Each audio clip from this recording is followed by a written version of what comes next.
ইরানকে ঘিরে আন্তর্জাতিক রাজনীতির মোড় প্রতিদিনই বদলায়। পারমাণবিক কর্মসূচি, ব্যালিস্টিক ক্ষেপণাস্ত্র উন্নয়ন ও মধ্যপ্রাচ্যে ভূরাজনৈতিক প্রভাব সবকিছুর কেন্দ্রে বর্তমানে দৃঢ় অবস্থানে রয়েছে ইরান।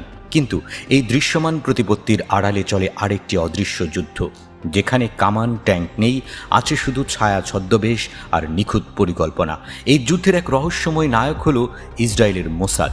তাদের সহজেই চেনা বা বোঝা যায় না, কিন্তু থেকে যায় নীরবে এবং ভয়ঙ্করভাবে। সম্প্রতি ইরানের পরমাণু কেন্দ্রগুলোতে হামলার মূলে ছিল এই মোসাদের এজেন্ট ও গোয়েন্দাদের কাছ থেকে তথ্য পেয়ে ইরানের পরমাণু কর্মসূচি কতদূর এগিয়েছে তা জানতে পেরেছিল ইসরায়েল। এরপর এই দুর্ধর্ষ গোয়েন্দা তথ্যের ভিত্তিতেই ইরানের পরমাণু কেন্দ্রগুলোতে হামলা চালায়। ব্রিটিশ সংবাদ মাধ্যম দ্য টাইমসের একটি প্রতিবেদন অনুসারে 2010 সাল থেকেই ইরানের পারমাণবিক স্থাপনা এবং ব্যালিস্টিক ক্ষেপণাস্ত্র কর্মসূচিতে গুপ্তচর পাঠিয়েছিল ইসরায়েল। পশ্চিমা মিত্র দেশগুলোর সঙ্গে শেয়ার করা গোয়েন্দা সূত্র এবং ফাঁস হওয়া নথিপত্রের ভিত্তিতে এই প্রতিবেদন ছাপিয়েছে দ্য টাইমস। প্রতিবেদনটিতে বলা হয়, 2010 সাল থেকেই ইরানের বিভিন্ন স্থান থেকে নজরদারি এবং তথ্য সংগ্রহ করছিল ইসরায়েল।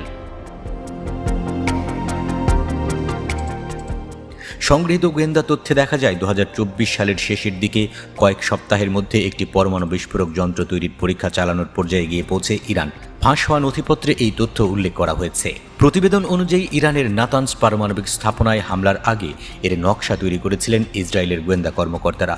ইস্পাহান, নূর, মুগদেহ, শরিয়াতি এবং শহীদ মেইসামি সহ অন্যান্য স্থানে গুপ্তচররা অনুপ্রবেশ করেছিল।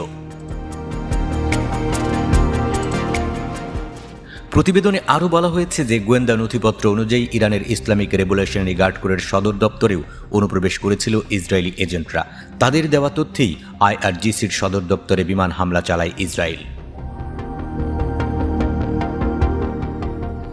12 দিন ধরে চলা সংঘাতে শত শত যুদ্ধবিমান, সশস্ত্র ড্রোন ও ক্ষেপণাস্ত্র ব্যবহার করে ইরানে হামলা চালিয়েছে ইসরায়েলিরা। মূলত এই সংঘাতে ইসরায়েলকে সবচেয়ে বেশি সাফল্য এনে দিয়েছে গোপনে ইরানের অভ্যন্তরে ঢুকে সেখান থেকে বিভিন্ন অভিযান পরিচালনা করা, যার সবটাই করেছে ইসরায়েলের গোয়েন্দারা। 13 জুন ভোরের আলো ফোটার আগে ইরানে হামলা শুরু করে ইসরায়েলি বিমান বাহিনী এবং গোয়েন্দা সংস্থা মোসাদ।